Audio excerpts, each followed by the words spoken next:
কংগ্ৰেছ তথা ইয়াৰ নেতৃবৃন্দৰ আমাৰ অসমৰ উত্তৰ পূৰ্বাঞ্চলৰ উন্নয়নৰ পৰিপন্থী কাম কাজ কৰা আমি আগতে দেখি আহিছোঁ। এতিয়া সকলো সীমা চেৰাই গৈ জাগিৰোডত হ'বলগীয়া ছেমি কণ্ডাক্টৰ এছেম্বলি আৰু টেষ্টিঙৰ যিটো বিশাল প্ৰকল্প ২৭,০০০ কোটি টকা বিনিয়োগেৰে হ'বলগীয়া প্ৰকল্পটোক বিৰোধিতা কৰি কংগ্ৰেছ নেতৃবৃন্দই কৰা যি মন্তব্য তাৰ আমি গৰিহণা দিছোঁ।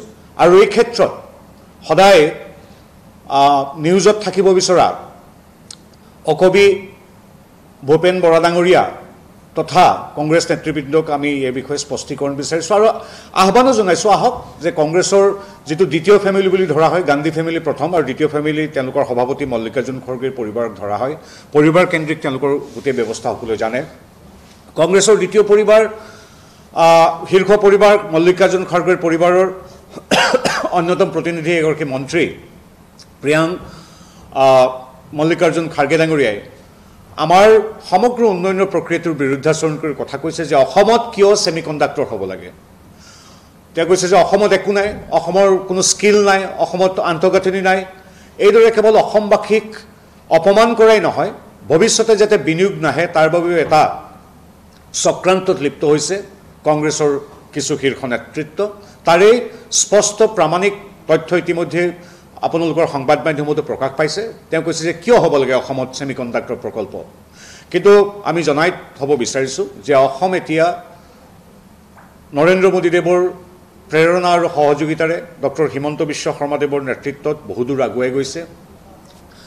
স্বৰাজোত্তৰ সমগ্ৰ কালচোৱাত বিশেষকৈ কংগ্ৰেছৰ ৬০-৬৫ বছৰীয়া আমোলত গোটেই যিমান বিনিয়োগ আছে সকলো বিনিয়োগ যদি আমি যোগ কৰোঁ তাতকৈ কেইবাগুণো বেছি মাত্ৰ এটা প্ৰকল্পতে আমাৰ বৰ্তমানৰ ডক্টৰ হিমন্ত বিশ্ব শৰ্মা নেতৃত্বাধীন বিজেপি চৰকাৰে আনিবলৈ সক্ষম হৈছে। যি কংগ্ৰেছৰ শীৰ্ষ নেতা সভাপতি, তেখেত বৰ্তমানৰ সভাপতিয়ে যেতিয়া আমাৰ ভূপেন হাজৰিকাদেৱে যেতিয়া সংগীত সূৰ্য সুধাকণ্ঠই যেতিয়া ভাৰত ৰত্ন পাইছিল, বৰ্তমান কংগ্ৰেছৰ সভাপতি কৈছিল কোন গায়কক দি দিলে এইটো ভাৰত ৰত্ন। আমাৰ সমগ্ৰ অসমৰ অসমীয়াৰ স্বাভিমান, অসমৰ শিৰৰ মুকুটস্বৰূপ ভূপেন হাজৰিকাকো কংগ্ৰেছে এৰি দিয়া নাছিল। সিদিনাখন ভাৰত ৰত্ন পাওঁতে এনেকৈ কৈছিল। এটা কথা আমি কংগ্ৰেছত জনাই থওঁ, প্ৰথম কথা যে আপোনালোকে যিমানেই চক্ৰান্ত নকৰক কিয় অসমৰ আন্তঃগাঁথনি উন্নয়ন, উদ্যোগীকৰণ মোদী ডাঙৰীয়াৰ অনুপ্ৰেৰণেৰে ডক্টৰ হিমন্ত বিশ্ব শৰ্মাৰ নেতৃত্বত হ'বই, তাক আপোনালোকে বাধা দিব নোৱাৰে।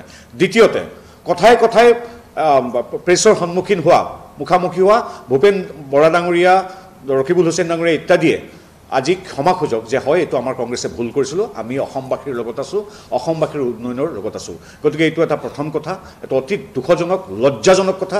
আমি ধিক্কাৰ দিছোঁ আৰু আমি ক্ষমাৰ দাবী কৰিছোঁ আৰু সকীয়াই দিছোঁ কংগ্ৰেছ তথা খাৰ্গে পৰিয়ালক যে আপোনালোকে যাতে অসমৰ যিটো উদ্যোগীকৰণৰ যিটো এটা যাত্ৰা সুন্দৰভাৱে আৰম্ভ হৈছে, চক্ৰান্ত কৰি বাহিৰত কেতিয়াও আপোনালোকে ভুল বাৰ্তা নপঠিয়াব।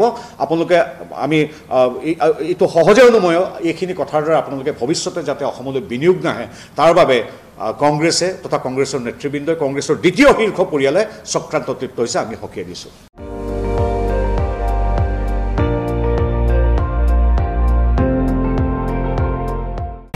আপুনি চাই আছে ND24, সৰ্বশ্ৰেষ্ঠ নহয় সৰ্বোত্তমৰ দৌৰত।